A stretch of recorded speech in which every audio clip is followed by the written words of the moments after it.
Our country was founded on the idea that rights come to us not from the government, but from God. That's right.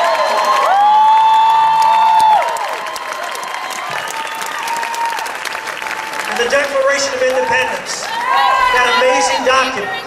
Everybody loves the Constitution now, and I know Tea Party folks, and I love the Constitution too. But that document, right here, it's printed and I carry with me. The Constitution also has printed the Declaration, because you can't understand the Constitution unless you understand what the Constitution is there to protect. It's there to protect God-given rights that were laid out in our Declaration of Independence.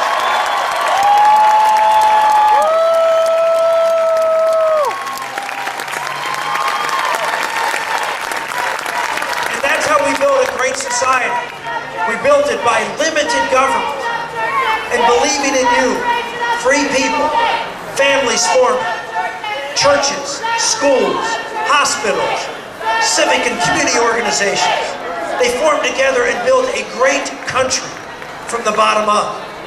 That's what makes America different, is that we get rights from every other country in the history of the world.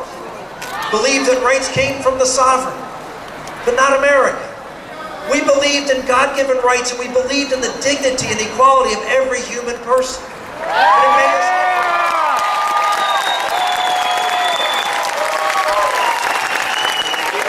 But President Obama now tells you that he can give you rights. He went out and told you that he was going to give everyone the right to health care. And guess what happens when government gives you rights? They take your freedom! Take them away from you. Take it! Or if they don't take them away, they can tell you how to exercise those rights. And if you don't like it, you will pay, and pay dearly. What we've seen over the last 2 weeks is a portent of things to come in America. Government getting power over you, and then wielding it to trample your God-given rights. We saw this with the Catholic Church. Is this an issue about contraception? No, it is not. This is an issue about government coercion. That's right. Government corruption and power, and forcing themselves on you.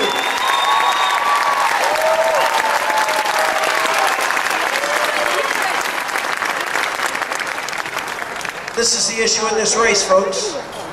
It's whether we are going to be a country, that you're going to hand off a country as stewards of a great inheritance, of a country that believed in free people and limited government.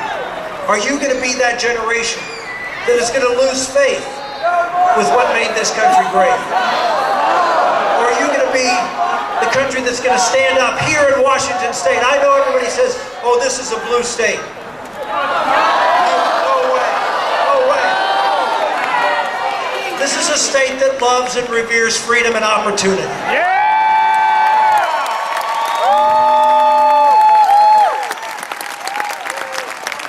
A fiercely independent state that understands how you can take something small and grow it into something great and create wealth and opportunity. Imagine some of the great companies that are here in the Northwest. Had Obamacare been in place and they were at 49 employees, and to go to 50 was going to cost them $40,000 a year. Would they have held back?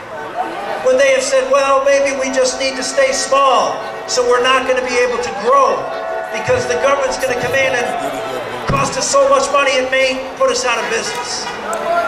This is what's at stake. Your freedom and opportunity to provide for you and your family, to grow your small business into something that can be great and transform this country like you have here in this great area of this country. You are a model of what good ideas and taking risks and believing in free people and free markets, what that will do to transform a region into the shining city that this city is.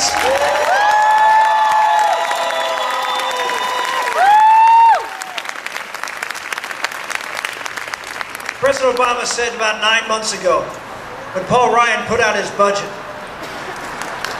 he said, and let's give it up for Paul Ryan and his budget.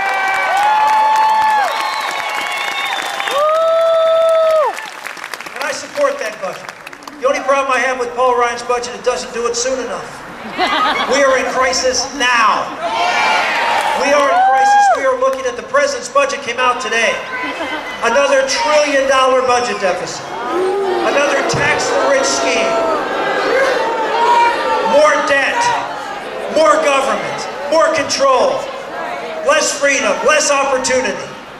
Folks, when the president criticized Paul Ryan's budget 9 months ago, he went and listed all of these government programs, from Medicaid to unemployment insurance to Social Security. And he said this: America is a better country because of these commitments. And and then he reads off his teleprompter. My teleprompter's way in the back. You can't see it, but it's there. And he reads off his teleprompter. I'll go one step further, he said. He said, America was not a great country until these programs.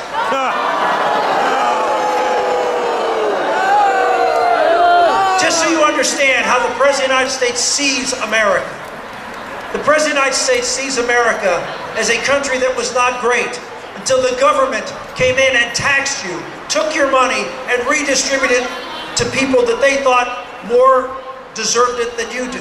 That is Barack Obama's America. That's not Barack Obama's America.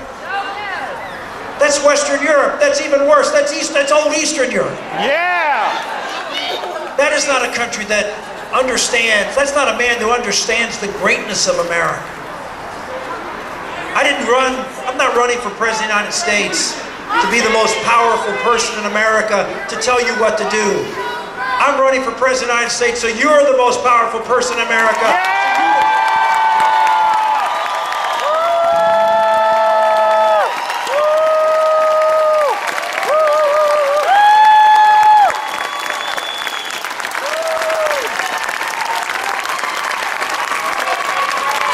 Ladies and gentlemen, that Declaration of Independence was the greatest document in Western civilization in the last 300 years. It set a template that has not only transformed America, but has given dignity to human beings all over this world. We are that beacon of hope.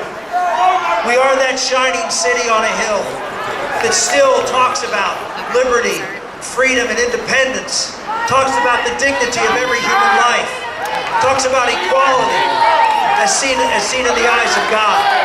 And that is the hope that people have, that they too can make their countries like our country.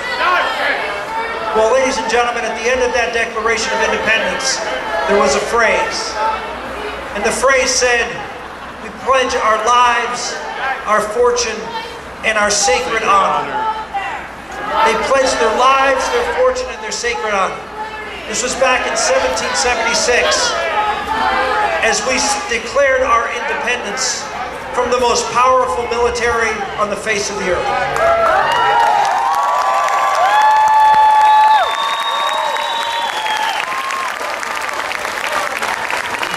Every single one of those signers knew that in essence they were signing their death warrant.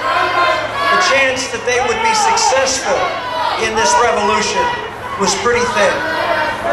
They knew that they were standing up, and by signing it, these were people of wealth. These were people of consequence. These weren't folks, well, like some people who didn't have anything to lose by showing up and yelling and screaming.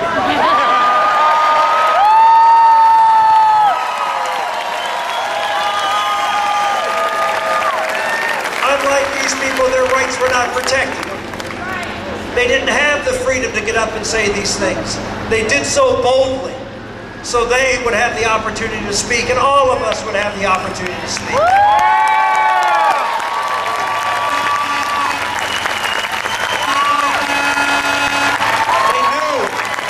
They knew that if they lost that revolution, they knew if they lost the revolution, they would lose not just their wealth, but they would lose their lives. They were willing to pledge their lives. To do what? To create freedom. To create the opportunity for their children to live in a country that believed in them instead of the king and the Sodom. Ladies and gentlemen, we are at that point in time and again in American history. If you look at what our founders said, they knew that the easy part was actually writing that document where they talk about liberty. They knew the hard part would for generations unseen to be able to keep that flame lit, to keep that torch burning for freedom.